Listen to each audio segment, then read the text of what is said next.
Hey everyone, today I want to talk about why you're always busy but never productive. Ouch, right? Picture this. It's 6 p.m. and you've been busy all day. But when you glance at your to-do list, it feels like you've done absolutely nothing. Sound familiar? You're not alone. We've all been there. I've been there so many times on this topic as well. In fact, Harvard Business Review study found that 41% of tasks on daily to-do lists never get completed. Yep, nearly half of what we plan doesn't even make it out of the gate. So what gives? What do we do about this, right? Because we want to be productive. So let's dive into some of the cold hard truths behind why we're busy, why you're busy, but not productive. And how do we fix this, right? One of the key areas is prioritization of the wrong stuff. So are you maybe answering emails like you're dependent upon it? I know that I've gotten in that swirl, especially at work, where I'm constantly on email and I feel like I'm spending more time on meetings and emails than I am getting actual work that counts done. So shuffling papers like a pro, just checking the box off of things to say you got them done. These are activity traps. They're tasks that make you feel accomplished, but are you really moving the needle? Most of the time you're not. So a McKinsey study revealed that the average professional spends about 28% of their work week on emails. That's a lot of time. Like that has to go in my life completely because that's so much time. You think like it's almost a third of your time. That's over 11 hours a week. Yikes, right? So how do we fix it? Maybe adapt an 80-20 rule, like the Pareto principle. Focus on maybe 20% of tasks that, generate 80% of your results. And the rest, delete, automate, or delegate. So this is a big one for me. I need to really cut down on the amount of email time that I'm spending. I've started to do that. I've actually shut down my email at different points of the day and have created some blocked focus time so that I can really dig in deep and do some really deep work and meaningful work that I can concentrate on. And multitasking is killing your mojo. It kills mine. I am not a multitasker. And you might think that juggling 3 tasks at once is superhuman, but a reality check is it's actually super ineffective. Switching between tasks can lower productivity by up to 40%, according to the American Psychological Association. So I'm a horrible multitasker. I don't know if you are as well. I thought I was really good at it. But when I look at the end of the day of all the things that I've done, I really stink at it. Like I should not even attempt multitasking at all. I try it and it derails everything that I need to accomplish for the day. I'm busy, but I'm not productive in an effective way. So I really have stopped doing it. And I created a strategy in planning my day instead of winging it and having this long to-do list. So something you might want to consider is getting rid of the to-do list. Maybe plan 1 to 3 things that you want to focus on. Put them in your calendar. And maybe, like I mentioned in the last tip, get rid of email for a while in your day so that you can actually focus and get these things done. And you'll feel so much better and more accomplished because you're actually getting things done that are going to move the needle for you. So try doing monotasking. Pick one task at a time. Many people say about the Pomodoro technique, about 25 minutes. I need a lot more time than that. It might work for you. Maybe set a timer for 25 minutes and see how it works, but I need a lot more time. I need to block a good 90 minutes in order to just really get in my groove to get some things that are meaningful done. You may be able to adjust a lot sooner or a lot easier than that timeline, but give it a try. Maybe when you give some undivided attention to your task, it really goes far. And I have experienced that tremendously. One of the things that comes up everywhere, no matter if you're self-employed, run your own business, work in corporate America, You confuse urgent with important. And sometimes this is based off of, the people that reach out to you and their status. Are they your boss's boss, right? But imagine this, your phone dings and you drop everything and suddenly going to solve a coworker's emergency.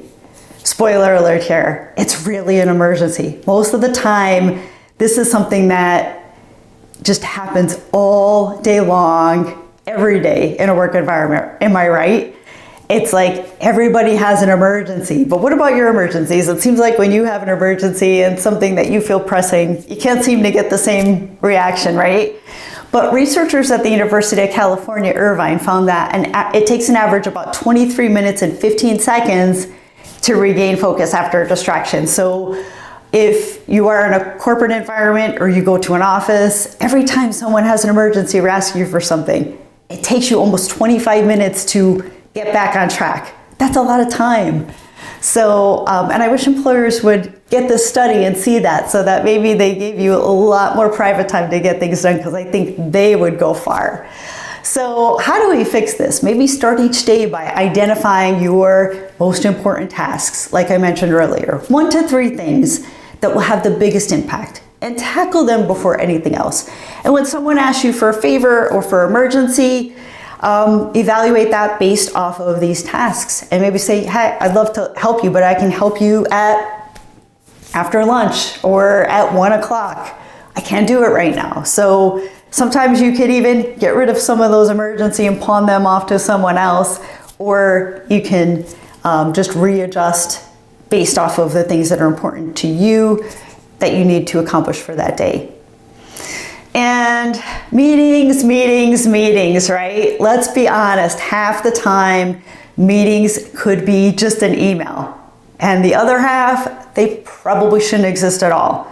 Most meetings are just pure busy work and not impactful. And how many times do you go to a meeting that most people are on email, doing their email answering and doing other things, so they're not really present anyway, right? I mean, I'm guilty of that too. I'm on email trying to do some catch up because everyone seems to schedule a meeting for every single thing that happens, and you're just back to back to back all day. So we're all guilty of it.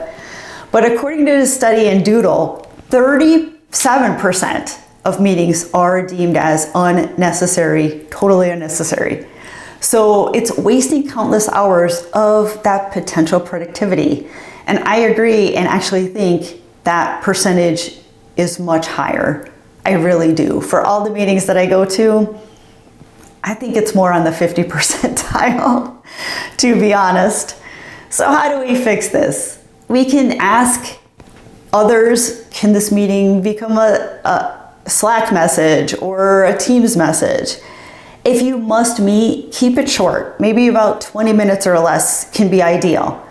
And you can only control what you can control, right? You can't control what other people do. So maybe start with the way you take action when it comes to meetings. Evaluate if the meeting is necessary or not, and act accordingly.